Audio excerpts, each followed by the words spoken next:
Hi, Gail. Oh, thank goodness this worked. What? I said, thank goodness this worked. Oh, yeah, yeah, I The know. right meeting. I was like scrambling before. I'm like, I don't even know if I'm in the right meeting. I think I've got it now. Oh, no, this seems to be right on the money. Yeah. Oh,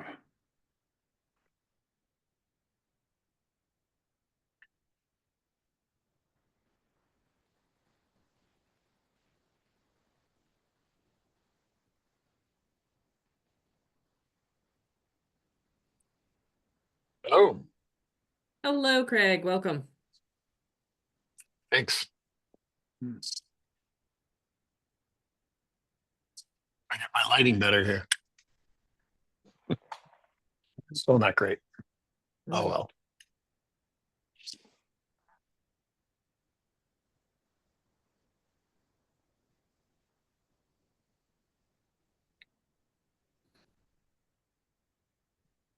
It's hard to believe that there's more snow on the ground in New Orleans, Louisiana than there is here in Shutesbury. Okay. It's even harder for them to believe. I know.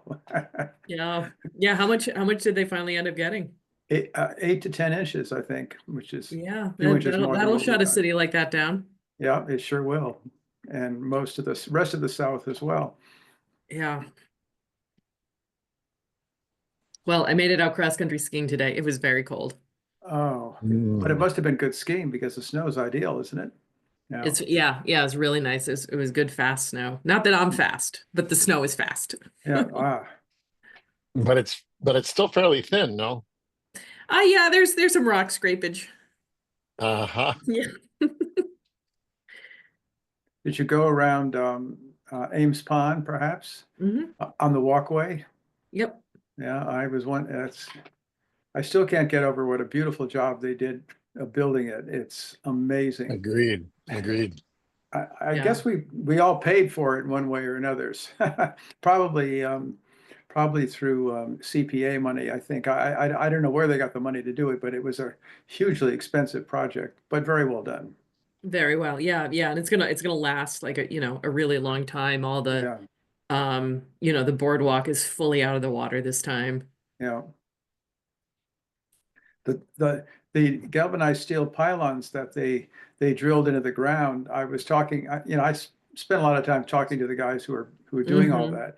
They actually drilled down till they hit bedrock.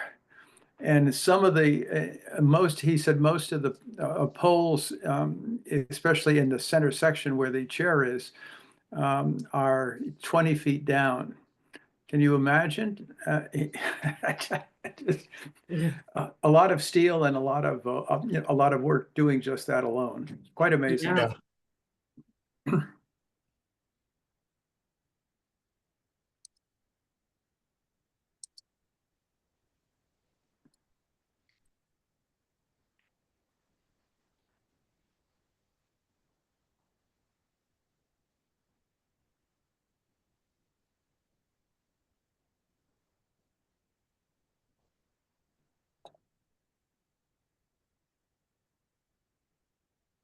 All right, we'll just give it another 2 minutes for Graham to join, and then I'll start because technically we have quorum.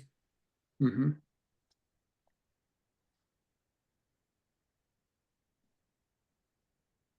I assume we're expecting Graham. Hmm.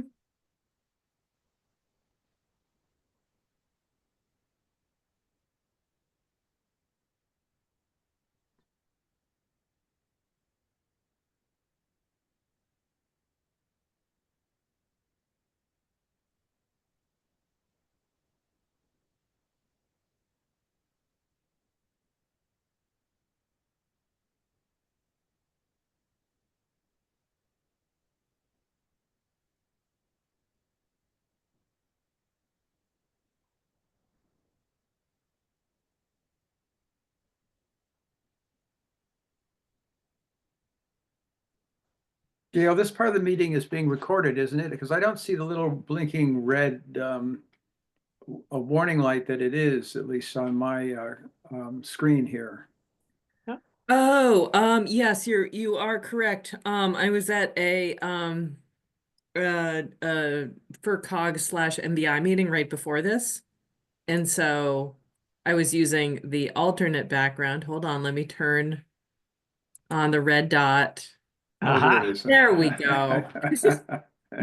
But when I just joined, the warning came up or announcement came up that the meeting Right. was being recorded, and I clicked Yeah. OK. So, how did is the login issue all resolved?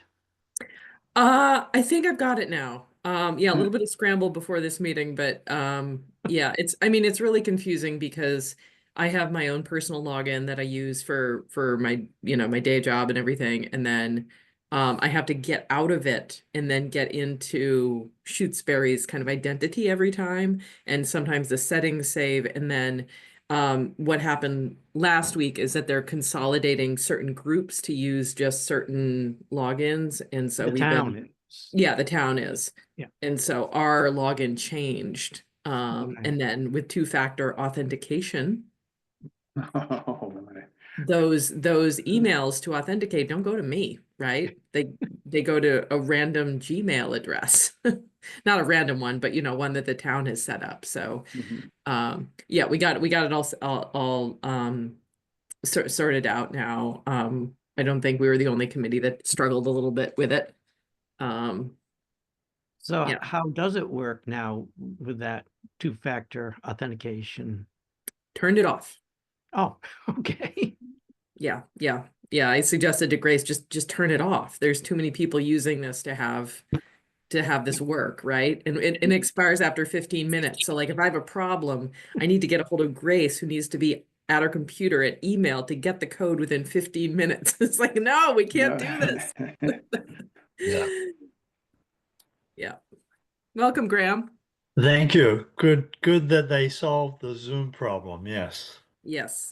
We should be good to go now. And if ever I'm unavailable, somebody else can even host the meeting. So, all right, well, let's kick it off.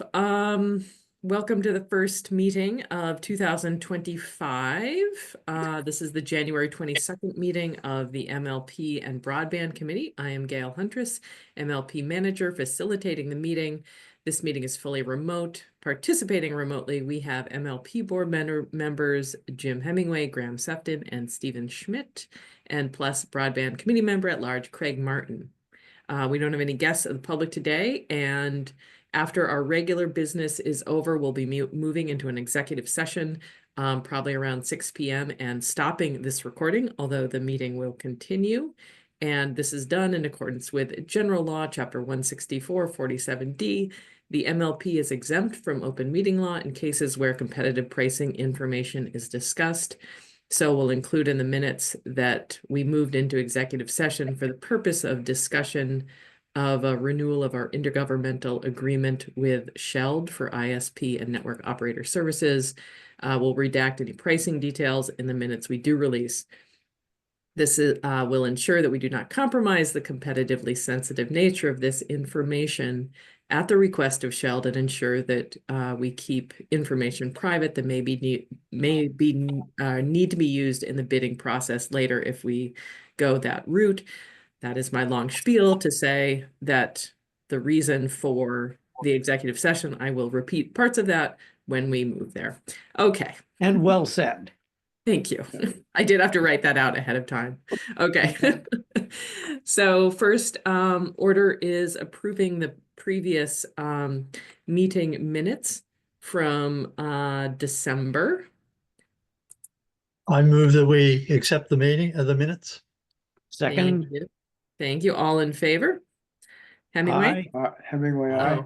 Yeah, we're supposed to do roll call. So Schmidt, okay. aye. Jim, Steve, Aye. and Graham. Okay, good. Still aye. Yeah, all right. Hut report. Graham, anything special? Our cold little yeah, hut no- is holding temperature? Not too much. The temperature's doing good. The Simply Safe, I saw I got a smoke troubles message. So it needs it needs a battery replacement in the Simply Safe device, or probably the temperature.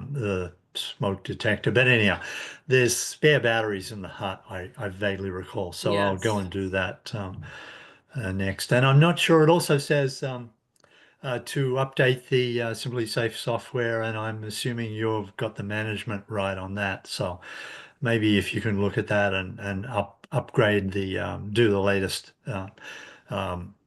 software upgrade revision, whatever. So I'll leave you to look at that one. Um, Okay. just in case I fail on it. They are good now. They had for years they were not, or for a long time they had not been phoning when you go in the hut, but now Simply Safe is phoning again. And you have to remember the safety word, or no doubt things would go to hell. And the other thing to say was, oh yeah, I vacuumed the filters on the indoor units of the mini splits. So there's hardly any dust on them. 6 months is more than that keeps them totally clean. So Yeah. Well, thanks for doing the housekeeping there. Graham, I checked my email. I don't see anything from Simply Safe about the heat smoke battery or update. does it have a message? If you look at events, you might see I'm assuming we can see the same Simply Safe dashboard. Events yeah, I couldn't when I got some sort of message from them, and then I couldn't see anything when I went to the dashboard of Simply Safe. But then I looked at events or something like that, and it said something for that. But anyhow, if I'll look again and I'll send you a if you can't find it, I'll send you a screenshot.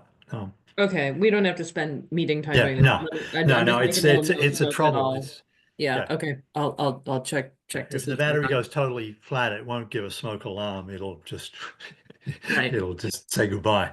No. All right. All right. Maintenance and service, we got a pretty normal month, 31 tickets. There were 7 tickets from I won't say the name here for privacy, but our community member who is the only one outside of this group who has been testing out our managed router. So the managed router, she had purportedly failed and Mm, needed to be replaced. mm. Another visit happened, and Because that didn't fix the Paul, problem, did it? it did That not was fix the problem. It did not fix the problem.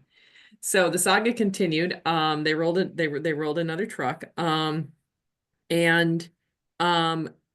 the customer had a network extender that blew out in around Christmas in December due to one of our storms and a power surge around that time. Mhm. After that, all of the Wi-Fi in the house got a little wonky and all the troubleshooting happened, and they determined that it was the router. They took the router back and tested it. It worked perfectly, and they replaced it thinking that was it. It was the TP link the entire time. It would come in and out, and when it came on, it actually interfered with the main router. So really interesting. I think it was a learning experience for them that, I guess that's pretty rare. And also during the first couple of visits, the customer did not know that there was that there and Say that again. did not know But that she had an extender. Yeah. And I bumped into or her. Yeah. it's either, it was a little unclear of like either she didn't know or she didn't mention it, or Sure. the technician didn't ask.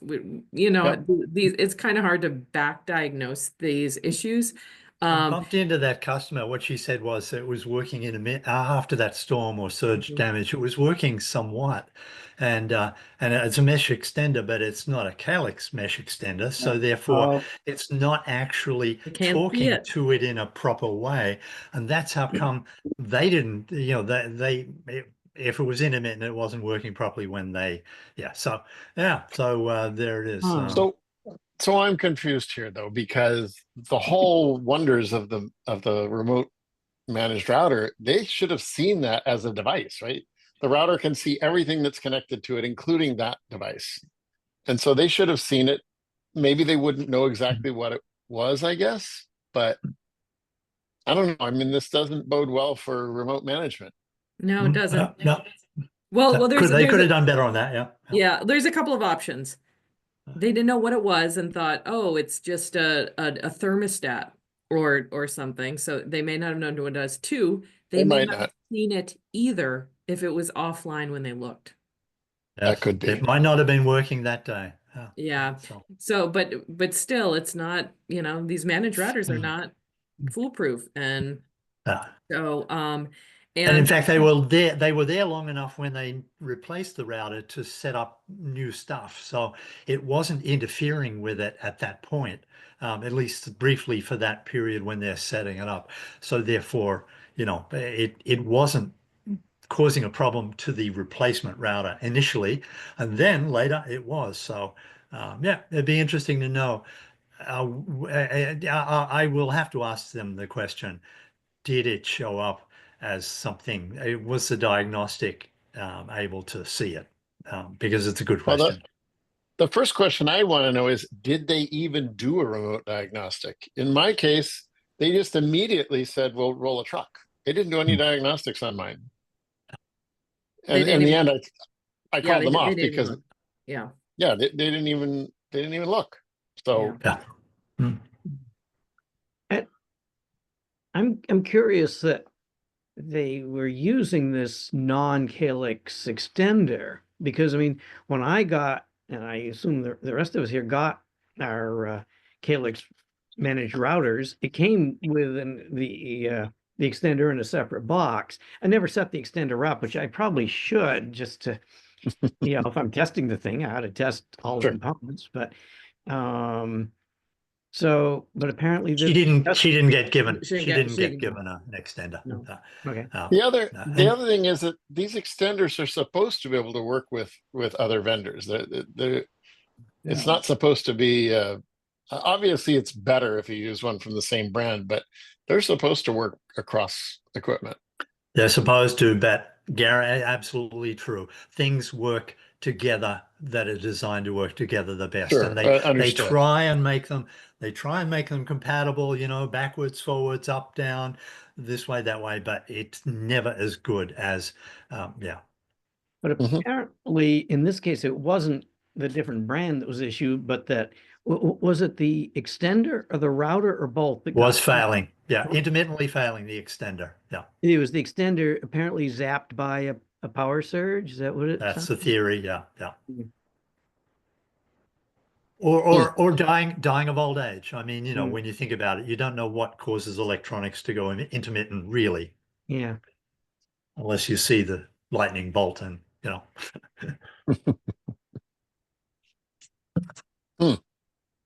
Yeah. So anyway, another fascinating call. And then as a coincidence, the customer had also called in a third party tech help company to come in, who came in and also couldn't solve the problem.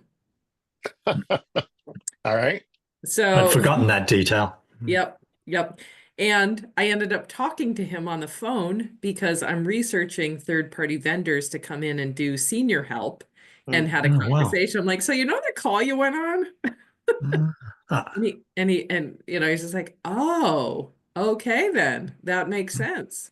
And just like the shelled text, he was like, well, it was working when I left because it was an intermittent. Right. No, intermittent is Yeah. always Yeah. tough. Intermittent is Yeah. horrible. Yeah. Yeah. And that's one reason why the history thing has some potential, and they're not there yet. But a router log has a lot of information, and you can log it, and they will get better at that. Artificial intelligence will kick into this pattern recognition stuff. This is gonna be it's not really artificial intelligence, it's pattern recognition. There's not intelligence in it, but one day there might be. that is the future, because the scientist in me says, I want them to spend 10 hours figuring this out and blah, blah. But of course, the business person says, no, let's just cut our losses and move on. We don't want to spend 10 hours looking into this. Exactly right. So- Yeah. Yeah. Yeah. That's it. Yep. So otherwise, a quiet month on the May Yep. 10th front? Yep. Otherwise, a quiet month, Yeah. except for the Uh-huh. seven calls, and well, more calls than that if you start counting into January, right? That was just December. So Uh-huh. by one customer, but this isn't actually abnormal. We see this a lot of during a month, that there's more than one call to actually resolve an issue. It's usually not one and done. Yeah. So Gail, this was a TP-Link mesh unit as opposed to a TP-Link router. correct. Okay, because I was going to say, in my experience of servicing, as you know, I do a lot of it in Leverett, one thing or another.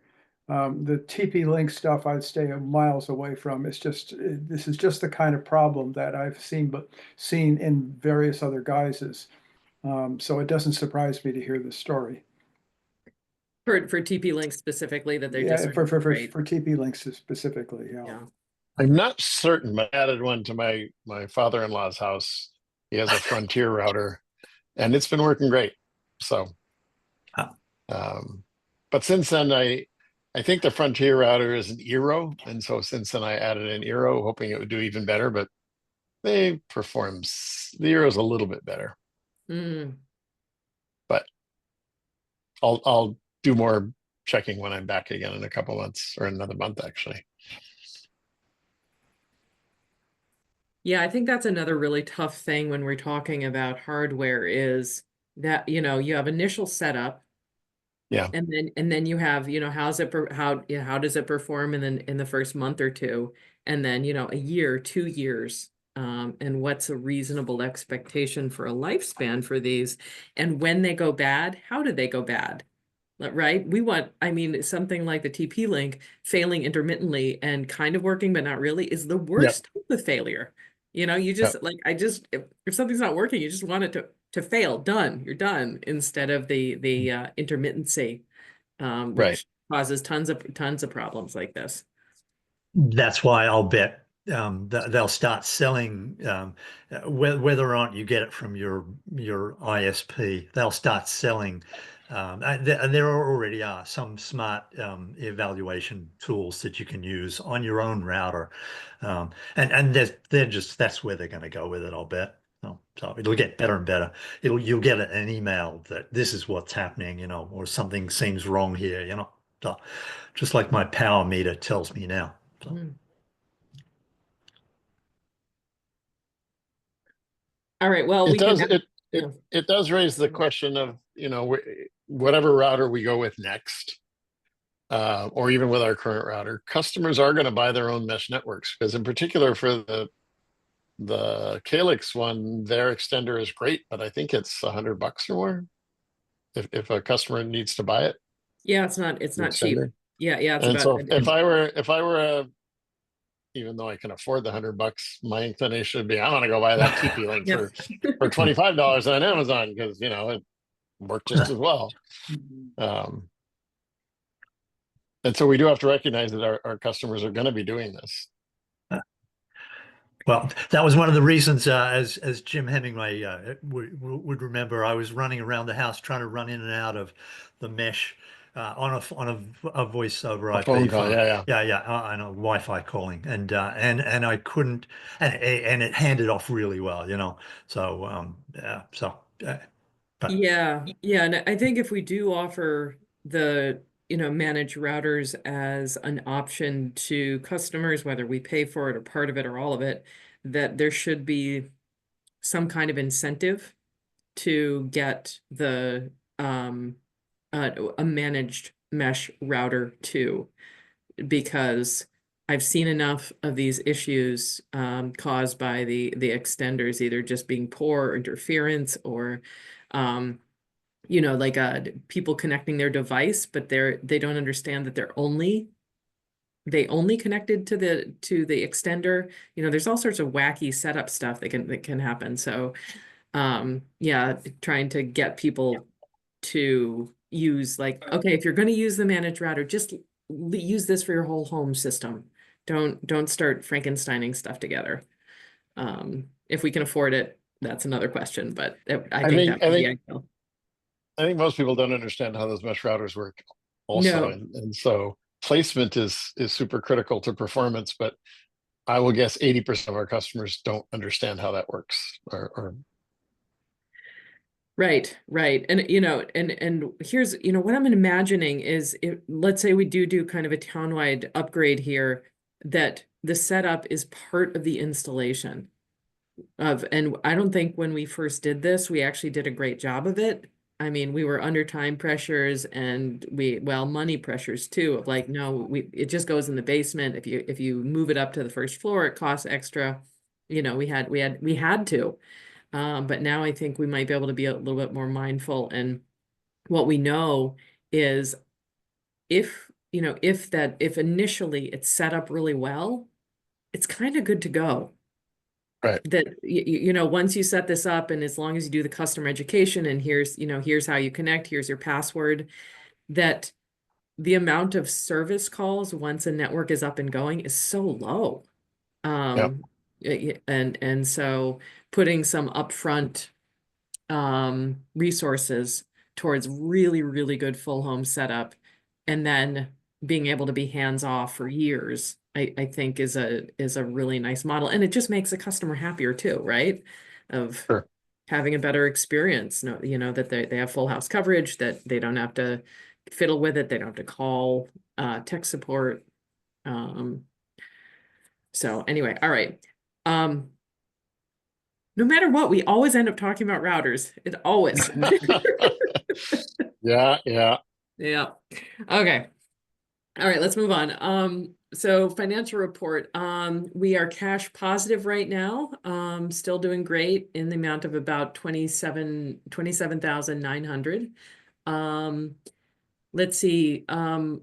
Jim sent around a message about FinCom moves to a new open check software for transparency. And it sounds like if the town adopts this, I have full belief that our finances will also be part of that, because we are an enterprise fund. So we're like subsection accounts of the main town account, unless Yep. they take active settings or whatever to obscure us. It's going to all be open. I see no problem with this. This is fine. And especially if the FinCom members think that it would be a good investment for the town to make.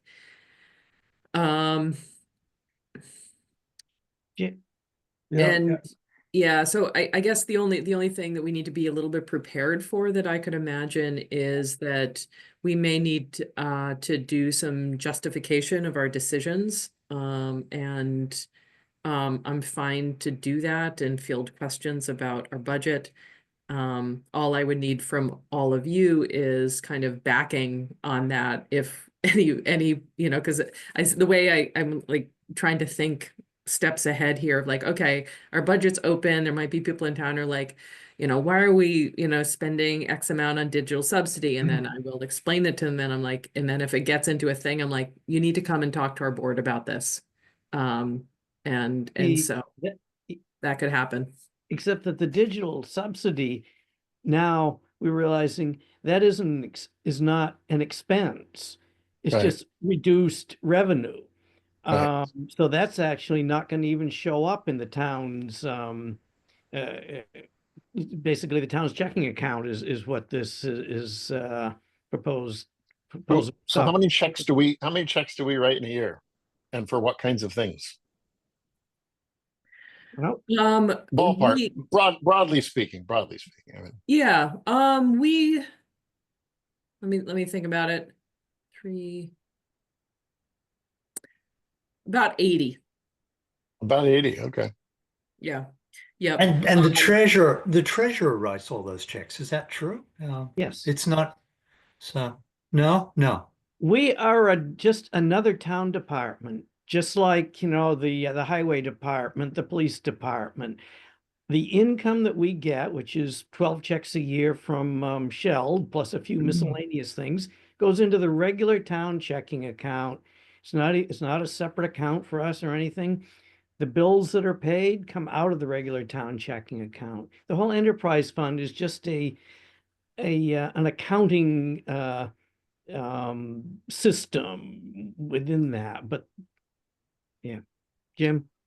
Yeah, I might add that the open check, the latest update on whether the town goes ahead with this or not, depends on whether open check software will report all of the expenses that the school makes and all the checks that the school writes, because currently they write them in their own little world over there, and although the town supplies them with all this money, as you know, to run the operation over there, um, how they write checks or what the checks are, all that kind of stuff is like, in their world and not in ours.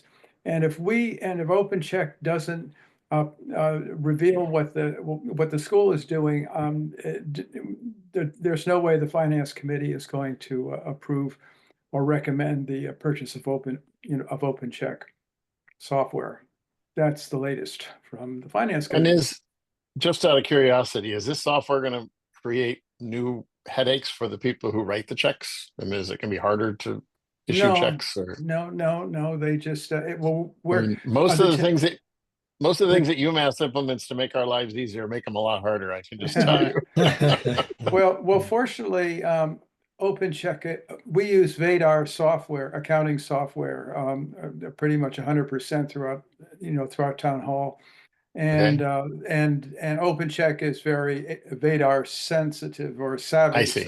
So that'll make it easy from that point of view. But I don't Good. know about the school, how the school and Union 28 and all of that. I don't know quite how this is going to work, but It's that's puzzling. Union 20, a school union is financially very different from a regional school system. A regional school system, the Amherst Pelham Regional School System, that is a financial entity. So the town just writes them one check roughly a year, or it's done quarterly for the town's assessment for that, and they run their whole financial thing. A school union is not a financial entity. It hires the superintendent for the 4 or 5 towns that are in it. It has financial people that do work, but the teachers at the Shutesbury Elementary School are employees of the town of Shutesbury, unlike the high school teachers are employees of the regional school district. So financially, that's very good. different organization. So it's puzzling to me that this software wouldn't capture the local school, but I'm not totally surprised at that either. When I used the highway department and the police department as examples that were similar to us, I purposely didn't say the school because I really wasn't sure just how the school were. So anyway, that's all right. I assume this would be something that would be a town meeting vote, adopting this software. Don't know. I think the select board may want to weigh in on this, but ultimately it's going to come back to the finance committee as to whether they recommend purchasing it. It's about $5,000 initially, and then there's so much per year. It's about $1,500 to $2,000 a year to maintain the service. So it's an expense, and let me tell you, this is going to be a very difficult year for the town of Shutesbury. You have no idea how expensive things have become. You've probably heard the news on the radio about how much trouble municipal facilities like ours are having paying the amounts are just way up this year. And we're really we don't know quite where the money's going to come from this year, and that's going to be a problem. So they may just that they may not go for it simply because it's just another. It's $6,000 or $7,000 expense and we just can't afford it. I don't know. I have no idea, but So it seemed Yeah. like it would be in the next town budget, which is voted at town meeting. So yeah. at the very least, it seems like town meeting would have to approve the expenditure. Yeah.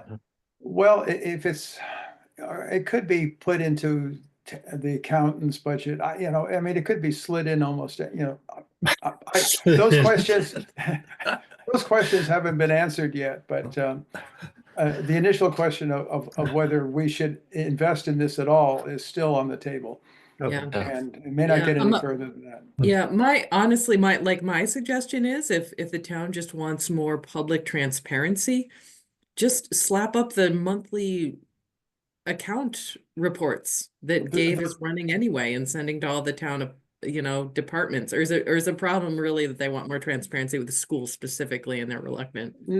Well, those reports are now online, so anyone can go and take a look at the monthly reports. So that's a Oh, little that's bit. right. sort of- Dave put them online. Yeah, that's all online right now. So Mhm. this would take it a step further, obviously, and I don't know whether it's going to happen or not. But we did have a discussion about it last night Okay. at the FinCom meeting.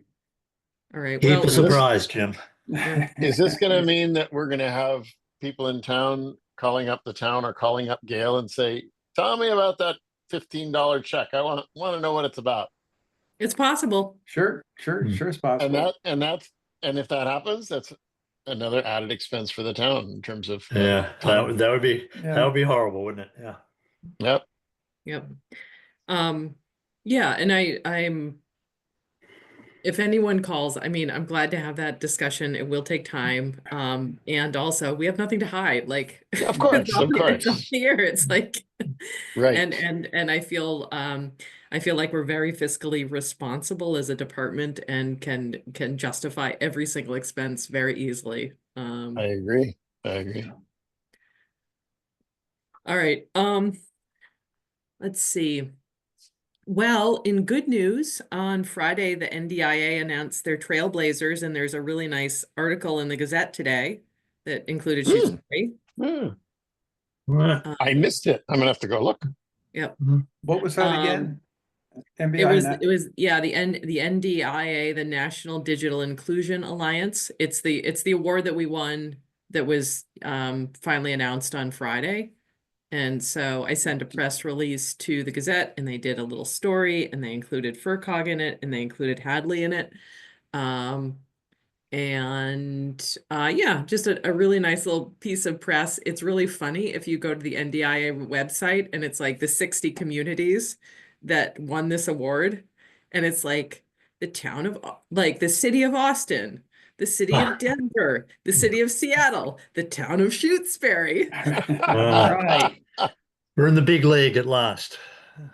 Yeah. Yeah. I think I didn't do a deep dive into all the 60 communities, but I think we are the smallest one by far. Although Franklin Regional County of Governments did get an award too. Yeah. Good job. Oh, thank you. It's group effort here. What's this award called again? I'm sorry. Sure. So it's the NDIA, the National Digital Inclusion Alliance, Mhm. and it is a Trailblazer Award for 2024. I'm gonna try to download it and I'll email it to everybody. I'm looking at my Gazette online right now and haven't found it yet. Maybe it wasn't on the front page. No, it's It Not was on the on- front page. Oh, no, man. it's not a headline. It's buried. It's on cities and towns. It's on Yeah. V1 or whatever. Yeah. No, just A3, saw it. A3. Yeah. Okay. National Digital Inclusion Alliance. Inclusion. Oh, okay. Just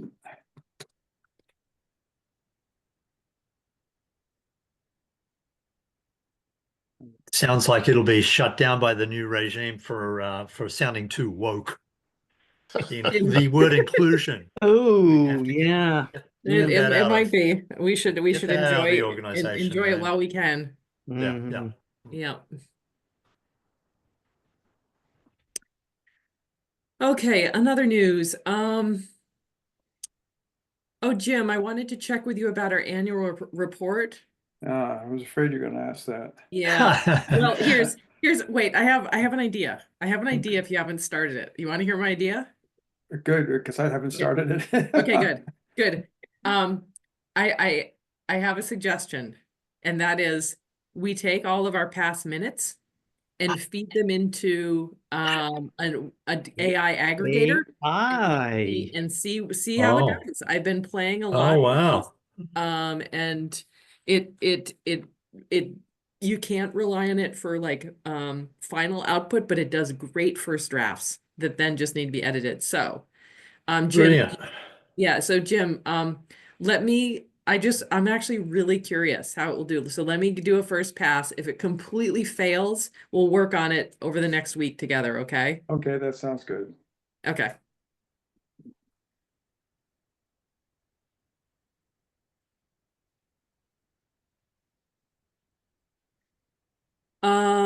Got a notification from National Grid that it is going back to spreadsheets for their poll application process. They're closing down their app that they've been using called That's Smart App. hilarious. That is so funny.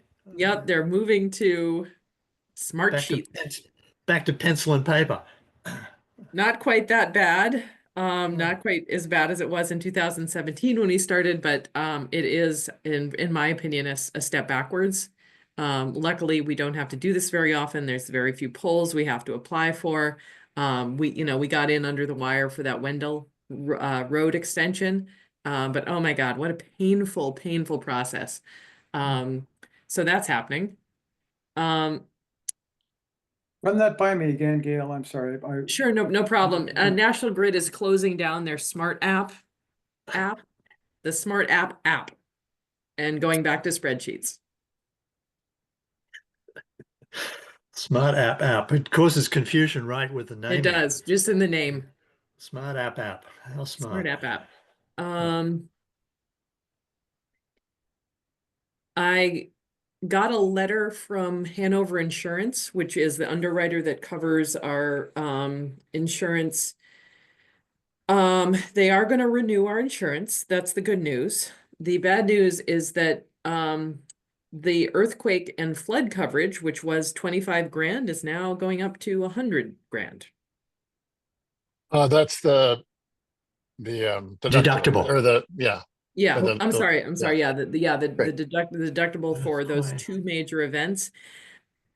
Due to Earthquake. what is going on the national stage, I read it very carefully for fire.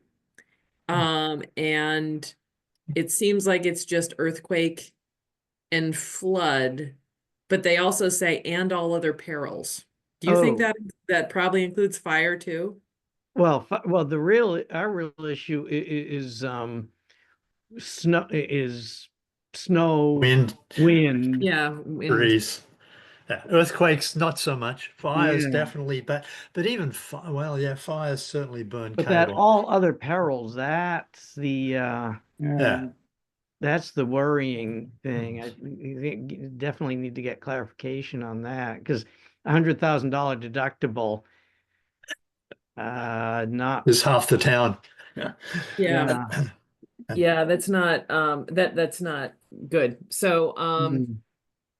when our new binder comes out, I will pursue that of what exactly does this mean? And if it gets bad enough, we may need to look at self-insured.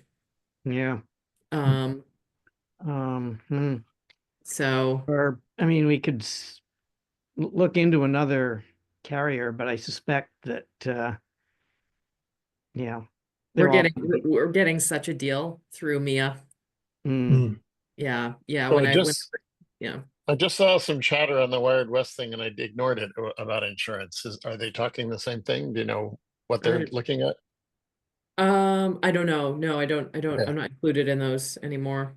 Oh, you're not. All right, I will No. find them and No, see if I there's don't get them anything. anymore. because I still do get them. Okay.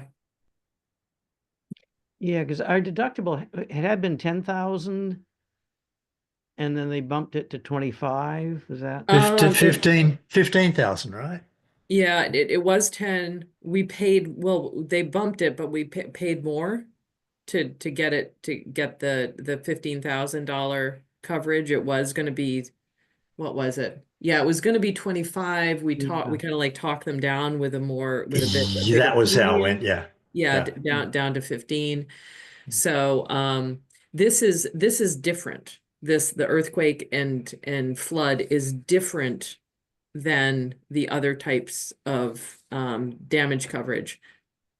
It's like a, I don't know what to call it, a rider maybe on the insurance. Ah, all other perils. Okay. Yeah. It sounds like an all other Yeah, it's like peril it's earthquake, is, flood, and all other perils. yeah. It sounds like the primary problems are covered in the thing that's not the rider, you know. Well, Huh. Again, I will get confirmation yeah. and clarification when the binder comes out. I don't wholly understand this, but I Ah, do know that they're moving the deductible for the earthquake, flood, and perils from 25 to 100. And the reason I'm saying it's something different is because that was never ours, right? Like the 25,000 wasn't our deductible for other damage. It was 15. But that was like something we specially negotiated. So what did you actually get? Was this like an email, a letter, or something? Yeah, it was just a letter that said, we're renewing your policy with with a conditional renewal. And the conditional renewal is that earthquake, flood, and all other perils is going from 25K to 100K. Hmm. So yeah, so more to come on that. yeah. Poles and cables are pretty safe on earthquakes. You know, I mean, Well, even if it all falls down, the fiber is gonna yeah, be right. Yeah, okay. exactly. Yeah, yeah. Just put it up gently, back up gently. Yeah. Yeah, yeah. Yeah, yeah. Yeah. Let's see what else is in the works. So I'm still working on the digital equity plan. Turns out, as like all government things, getting the grant was the easy part of finding all the resources to meet the plan's requirements, and the paperwork is the hard part. Right before this call, I had a meeting with a contingency of 5 towns that was being spearheaded by the town of Northfield with the help of FERCog to work on cyber seniors, which is a program where they hire GCC work study students to spend a couple hours in every town, like at the town hall or the library. And it's just kind of an open house, and seniors can come in and get help with their smartphones, with their laptops. So it's on-site help for tech issues. I still don't know if it's going to be a great match. I'm thinking of maybe doing a pilot program, running it for like 6 months and seeing how it goes. It seems really expensive for what you get. Like it's high on overhead, right? Because you have to, like, a lot of the money is going to a coordinator who has to coordinate work study students and then set them up, like match them with seniors, and then the appointment times, and make sure that the senior can get there, and if not, reschedule. Like, so it's really admin heavy, and part of me is like, oh my gosh, why don't we just take this money and hire somebody like Greenfield Tech, a private company that does in-home tech support to go whatever you need, just they'll come to your home instead. So I'm looking at the options there. I'll probably come to you all with a proposal and to talk through it and make sure I'm not missing anything next month. Oh, and then to complicate things, Northfield, the town that was coordinating all this, the person who was the coordinator is got a new position and is leaving as of tomorrow. So the whole program is like, Oh boy. yeah. Oh, the dangers of working collectively. Mm. Yeah, I love the Yeah, idea. It's so hard. Yeah, I'm all for providing support to our customers, but we have to be careful about opening up some open-ended expense that could, if it gets too popular, be incredibly expensive, right? Yeah. Yeah. There's either way, there's definitely going to be like, limits on it. And, the cyber seniors is bounded in the way that you only get like 2 hours a week or something I on see. site at the library. That's it. These other things of hiring a third party vendor and there's no way we could pay for it totally, but I'm looking into offering some kind of subsidy where normally the first hour is 100 and Shutesbury residents can get it for 70, something like that, for more. But Hmm. we have Yep. to think about how much it is, and again, bound it in a money or a time experiment to see if Yeah. is this working? Does it do what it needs to do? And when the new library opens, we could imagine some group session type things that could be much more cost effective. Absolutely. Yeah, but we do need space for it. Um, the thing that doesn't solve though is the in-home stuff, I right? know, I know. Things like setting up your smart TV or how do you connect this printer kind of thing, which people desperately need. Yeah, Yeah. yeah.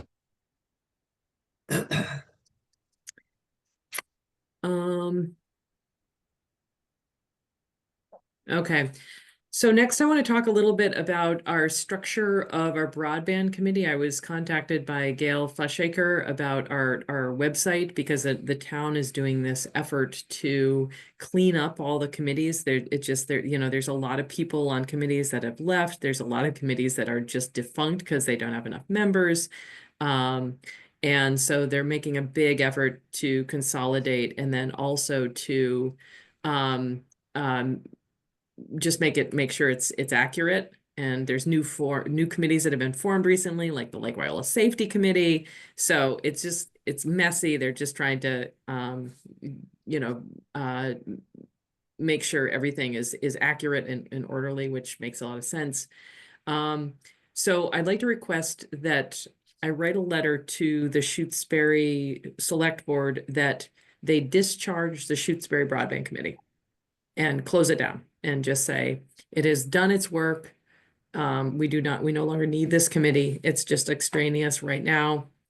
The only member that is not part of something already, me being the manager, 3 of you being on the MLP board, and then Craig is the only one who's on the committee. It's a committee of 1. So I've already talked to Craig about this, and Yeah, I'm perfectly fine with that. yeah. And so my thought is that we change Craig's position into community advisor and have him listed on the website so there is an official capacity. This does 2 things. It keeps him in our fold, and it also I'll be in your fold regardless. and also it gives an avenue for interested community members to get involved for someday to run for one of the elected position, assuming you 3 board members don't want to do this forever and ever. So that it would give an avenue for interested members to come to our meetings, to get a title, and then to run. Anybody could run. They don't have to do this, but it kind of gives us an official pathway of like, well, we recommend that you start as a community advisor and, start attending our meetings. And then when it comes time, you run for one of the positions when they're open. Should we So- do a motion to appoint to deputize him right now? But Yeah, can well, we- first let's discuss. What do you All think? Any of So My before we do- my only concern is the title. I don't want people calling me up and saying, "Give me some advice." you can just say, call Gail. How about, yeah, but Gail, my concern here is that I don't think we, the MLP, can just create a position like that. I think it would need to be probably the select board create, we're abolishing one entity, the broadband committee, which is fine, but we're creating a new one. And so it would have to say, well, how many people are going to be community advisors or whatever title it is? Is it, are there, how many slots are available? Is it unlimited? Can it be as many or few as we want? Do they have to go through the official vetting through whatever it is that Yeah. we all get passed through? Yeah, my inclination is I'm happy to have no title. If and when you guys want me in the MLP and I need to run for it, I can just say with all honesty, I've been to 95% of the meetings 865 meetings. over the past X years, and nobody else can say that, right? Yeah. So Yeah. I don't need the title for myself. Don't worry about it. I'll show up regardless. And yeah. And of course, anybody else can do the same thing, right? There's nothing special about me. Anybody in town can join these meetings. Yeah. Oh, there's definitely something special about you, but you're right. Anybody can come. Yeah. But yeah, but Steve, I'll bet you're right. There's rules about changing the I mean- shape of one's organization. Yeah. And select board would have the call, yeah. I mean, I Okay. like the idea of having this sort of farm team position, not that Craig is, on the farm team, but for if new person wants to join, and there is a current MLP board member who has indicated he only was taking this for a limited time and wants us to find a replacement for him. I think And I've got one more year. Okay. That we would, put the word out townwide that, we're looking for somebody, please log into one of our meetings if you're interested in finding out what we do. But we don't want it that somebody has to be appointed to the community advisory board in order to do this. That might be, kind of pushing back. We want just log in, it's a public meeting, listen to what we do, see if it's a good fit for you. Yeah, I'm fine with that. I don't put this on my CV, so it's not going to bother me. I'm not going to. I think a lot of online committees like our remote meetings are going to have trouble getting new members because it's not quite as much fun as meeting people, even though that's inconvenient. I didn't want to drive anywhere tonight, that's for sure. But yeah, so Yeah. it's an interesting problem. I kind of miss going to the meetings myself, but I miss Xenia's cookies. That's what I miss. Especially Well, cookies. ever since Asha's mother left, that kind of went down. We went to hell. Asha's the kind of person that if we asked, she'd probably ship us all cookies You tomorrow. probably would every time. Yeah.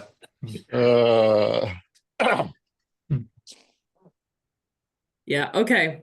Well, all right. It sounds like then what we're kind of moving towards here is just maintaining the MLP board and then an ad hoc. Anyone who wants to, come get involved, come on over. And we'll deal with recruiting for the MLP board positions when the time comes. Is that where we're headed here?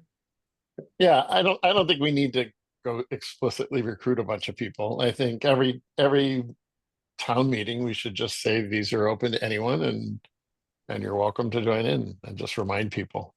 Yeah.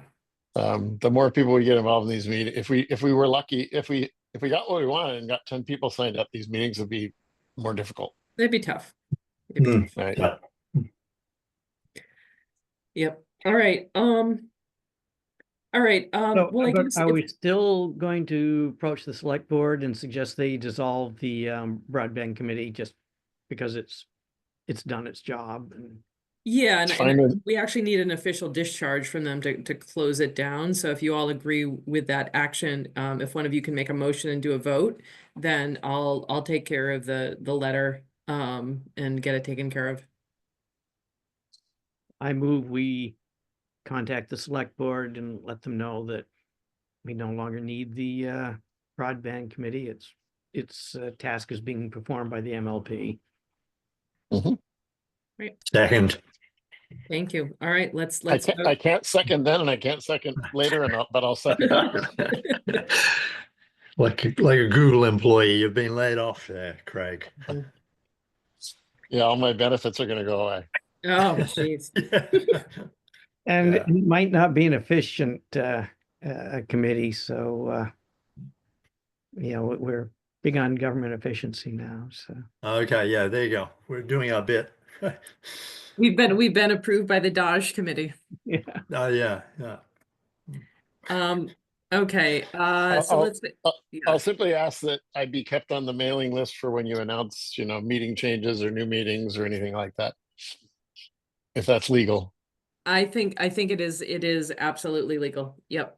Great.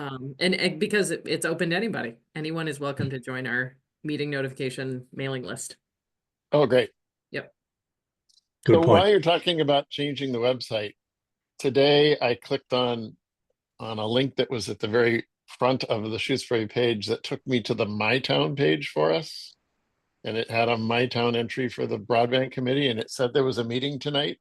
And the link that said video meeting took me nowhere.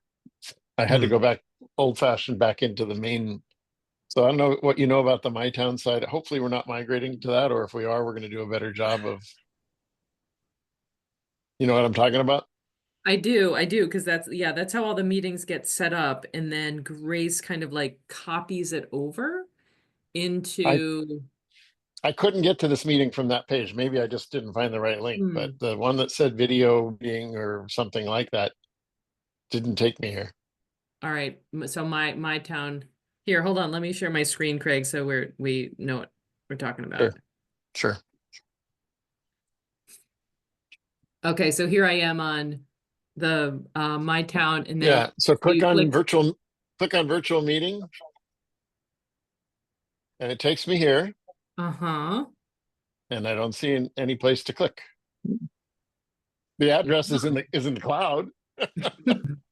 Google Maps has us correctly in the cloud, but there's nothing to click on. how about if you click on either the broadband or on the details and agenda? You No. can do that. You can do that. You'll get to the same thing. But go ahead. Yeah. So it looks like location. This is Right. just a Google Map link, and so it goes nowhere. It goes to blue virtual nothing, and the Right. details and agenda. Then you've Oh, got now the, okay. So now you got the I Zoom link. didn't click on that. I didn't click on that one. That's Yeah. weird. I thought I did. Yeah, so it looks like all of these virtual meetings go to blank blue virtual where, Which Not is very good. completely. but if you click on a one without that virtual, it does have the location. Since the virtual meeting doesn't give you any useful information, the link simply shouldn't be there at all. Yeah, agreed. Correct. From a user interface, it is very poor. Right. Um, All right. yeah. Yeah. Yeah, we I thought don't, yeah. Hmm. I don't know who's the admin of this. There we go. Joshua Smith. Uh,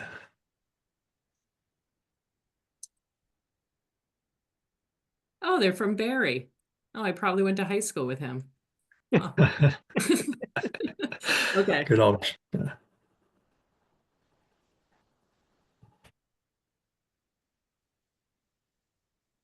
But This if is, you click, yeah, this is a great little site. All right. I'm gonna make a little note to send a note to see if virtual meetings can go elsewhere. yeah. Or they could go to the right link. I mean, that would be Right. but just showing a blue cloud in Google Maps is kind of useless. Yeah, Right. yeah, it could be the same link as the details, couldn't it? The one that does work. You could just make that Right. both the same. Hold on, I'm just making note of this. Anyway, minor concern. Yeah. I know where to go. Yep. All right, great. Well, we actually have to do an official vote, so I'll just do a roll call vote for the motion that was just introduced to write a letter to the select board to disband the broadband committee. Graham, Aye. Steve, Aye. and Jim. I Great. Okay, thank you. And I hope the acceptance comes back with a letter of thanks. You would hope. I mean, how often that's so great. Like a committee, we formed it, we did it, and we're like, we can close it down now. It's done. And they were gonna have a big party for us, and then COVID hit, so Yeah. Yeah. We Oh, still, yeah. we still have a couple grand in our little donated fund that's not taxpayer money. We could still go out and have a rager. It's not too late.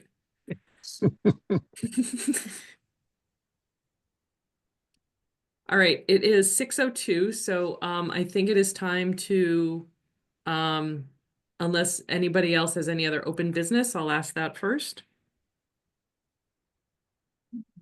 well, other than our general budget discussion, but that's dependent on, or certainly closely related to the ISP discussion. So maybe that's something that we can go to next meeting. Yeah, I think we have to kick that into executive session because to talk about our general budget and the MLP fee that we'll be charging, we will need to say publicly the charge to the customers. So that has to be private. Of Yep. course, our whole budget after, it will be public on the at the outcome of this, but Okay. let's save Good. that. Yep. All right, anything else for open meeting? Okay, I'll say the spiel and then the procedurally, I'll ask for a motion to move into executive session. One of you'll make that motion and then we'll vote on it. And then we'll close this meeting. I'll stop the recording and we'll keep going, okay? So this meeting has been convened in an open session and notice has been given. The purpose of this upcoming executive session is to discuss strategy with respect to collective bargaining for upcoming network operator and ISP discussion for a continuation of our intergovernmental agreement contract with Sheld, where competitive pricing information will be discussed. So this meeting will include our MLP Board of Directors, as well as the lone member of the Broadband Committee, Craig Martin, and myself, the MLP Manager. Can I have a motion to move this meeting into executive session? So moved. Thank you. We will now vote to move into executive session. I Graham? second. Oh, thank you. All right, Graham, Aye. Steve, Aye. and Jim. Aye. Wonderful. All right. Well, thanks, everyone. I will now stop the recording and we'll continue. I need to ask a question. Before or after With- I close it. Well, either one. Okay. My new non-status, does this mean I will not be allowed to attend the executive committee meetings? No, you still can. I can? We can, yeah, we can bring in people to executive sessions that are relevant to the discussion. Yeah, there's Okay. I think that's in executive session option, isn't Yeah, it? well, we have to because there's instances, for example, when we would invite members of like the general operator of Sheld to come to a discussion. Or FinCom members, stuff like that. Yeah, FinCom members. So my understanding is that we can invite anybody who needs to be there for the stated purpose. Okay. You have expertise, Greg. You're a community advisor. Well, yeah. All right. Let's see, but you know what, Craig, I would hate for us not to have your wise counsel on other matters like this. So even though I'm like 90% sure that we can invite anybody that we want, let me get confirmation on that. I agree. I think that's a good thing to do because Yeah. let's say that I do run for MLP next time and I say, I got to do all this stuff and somebody will say, well, how come I didn't get to go into or somebody could come along and say, I want to go into executive session with you. And then you have to explain to them why Craig gets to go, but they don't. Yeah. And that could become contentious. Yeah. What I said, I'm thinking better double check that with somebody that really knows. I think you should. I agree. Yeah. Before And if you you have to contact, leave me out, if you have to leave me out, it won't be a disaster, but I think I can So contribute to let's these do this things, so. before you contact the select board about abolishing Yeah, the broadband Yeah, committee. good point. Oh, You know, just ask Donna. I mean, you get the real answer. Yeah, yeah. Well, I'll probably ask Grace every time I talk to Don. It's $150. hmm. Uh-huh. Yeah. Yeah. Uh, All right. All right. Are we good then? Yeah. I'm good. Okay. I'm still legitimate. You are. You're You are. still legitimate right now at this moment. Still legit. Not disbanded yet. Yeah.